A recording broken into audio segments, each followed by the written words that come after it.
আমরা ব্রেড বানালে সবসময় ডিরেক্ট ওভেনে বেক করি নয়তো চুলায়, কিন্তু পানিতে সিদ্ধ করে তারপর বেক হয়তো কেউই করি না। আজকে আপনাদের সাথে শেয়ার করতে যাচ্ছি মজাদার এই ফ্রেঞ্চ ব্রেডের রেসিপিটি। ম্যাক্সিমাম বড় বড় কেকের শপেই কিন্তু এই ব্রেডটি সেল করে থাকে। আমরা অনেক টাকা দিয়ে সেই ব্রেডটি কিনে নিই, কিন্তু আজকের থেকে আপনারা নিজেই বাসায় এই ব্রেডটি বানাতে পারবেন। তো চলুন দেখে নিই এই ব্রেডের রেসিপিটি।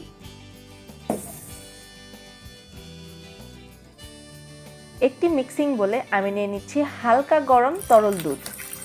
এখানে আমি 100 ml তরল দুধ ব্যবহার করেছি। দিয়ে দিচ্ছি 1/4 টিস্পুন লবণ, অ্যাড করছি 1 টিস্পুন চিনি এবং দিচ্ছি 1 টিস্পুন ইস্ট। এবার একটি হুইস্ক দিয়ে অথবা স্প্যাচুলা দিয়ে খুব সুন্দরভাবে সবগুলো উপাদান আমরা মিশিয়ে নেব। এবার 3 থেকে 4 স্টেপে অ্যাড করব ময়দা।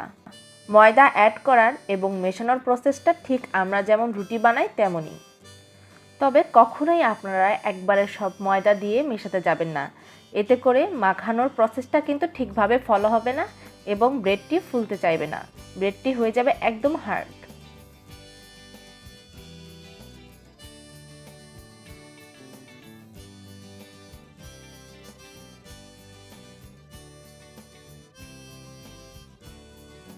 স্প্যাচুলার কাজ এখানেই শেষ।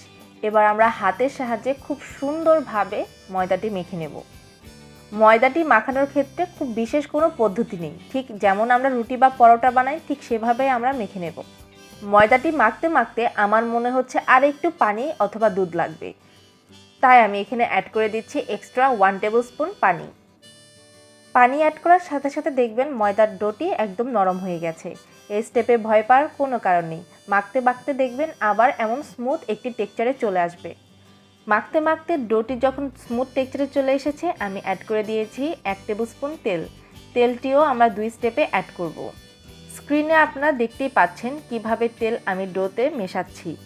এভাবে মাখার কারণ হচ্ছে ডোটিতে যখন আপনি তেল অ্যাড করবেন খুব সহজেই কিন্তু ডোয়ের সাথে এটি মিশে যাবে না। এই প্রসেসে যদি আপনি মাখান খুব সহজেই তেল ডোয়ের সাথে মিশে যাবে।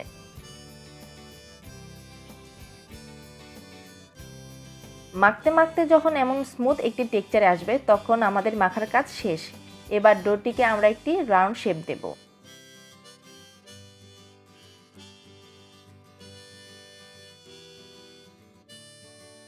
এবার ক্লিন র্যাপ দিয়ে মুড়িয়ে ডোটিকে আমি রেস্টে রাখছি 30 মিনিটের জন্য।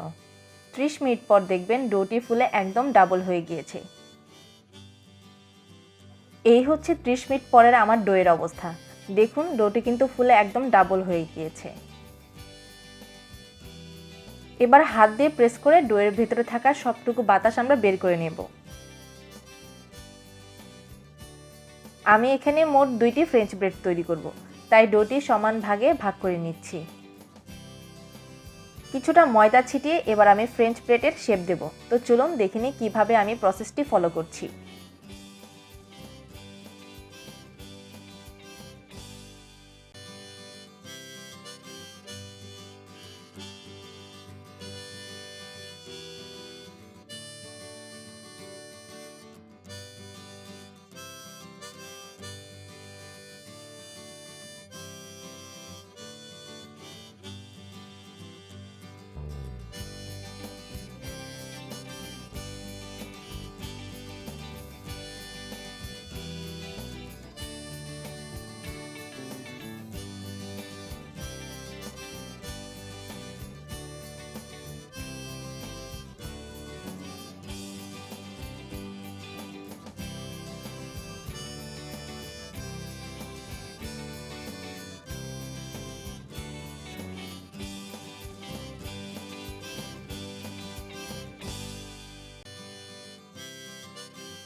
এবার ডোটি সিদ্ধ করার জন্য একটি প্যানে নিয়ে নিচ্ছি পানি।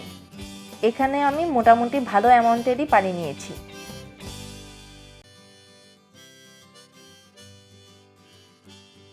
অ্যাড করে দিচ্ছি 1 চিমটি লবণ। পানিতে যখন বুদবুদের সৃষ্টি হবে তখন আমরা 2টি ডো দিয়ে দিব। এই ক্ষেত্রে চুলার আঁচ থাকবে মিডিয়াম। ততক্ষণ অবধি জাল দেব যতক্ষণ না ডোটি ফুলে একদম ডাবল হয়ে যাচ্ছে। বেশিক্ষণ জাল দেবেন না, এতে করে ব্রেডটি হার্ড হয়ে যাওয়ার পসিবিলিটি থাকে। এখানে আমি মোট 2 থেকে 3 মিনিট জাল দিয়েছি। এবার পানি ঝরিয়ে ব্রেড দুটিকে উঠিয়ে নেব।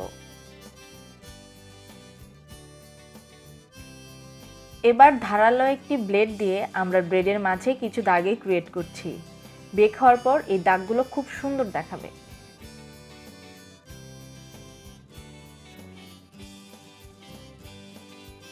ব্রেডটি আমরা বেক করব 170 ডিগ্রিতে 25 মিনিটের জন্য। ব্রেডের সাথে খাওয়ার জন্য চলুন স্যুপ প্রিপেয়ার করা যাক। আমি এই ব্রেডটি স্যুপ দিয়ে খেতেই বেশি পছন্দ করি, তাই আমি এখানে স্যুপ বানিয়ে নিচ্ছি। তবে আপনারা স্যুপ ছাড়াও চায়ের সাথে কিংবা বাটার ছড়িয়েও এই ব্রেডটি খেতে পারবেন। এই হচ্ছে আমাদের ব্রেডের ফাইনাল আউটকাম।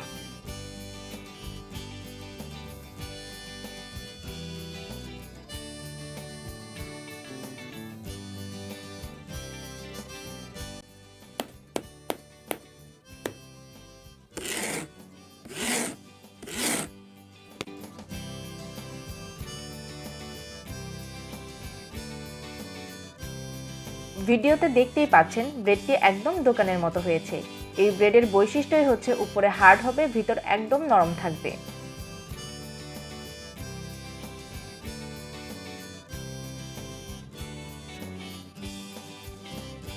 তো চলুন এটা এবার টেস্ট করা যাক।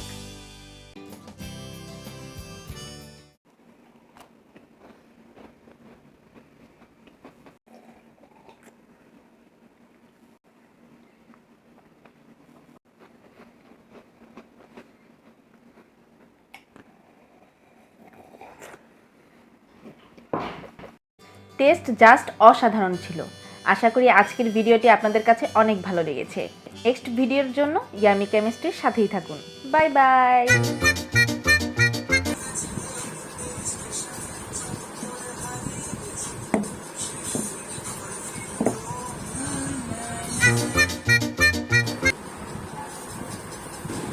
এই পড়লো পড়লো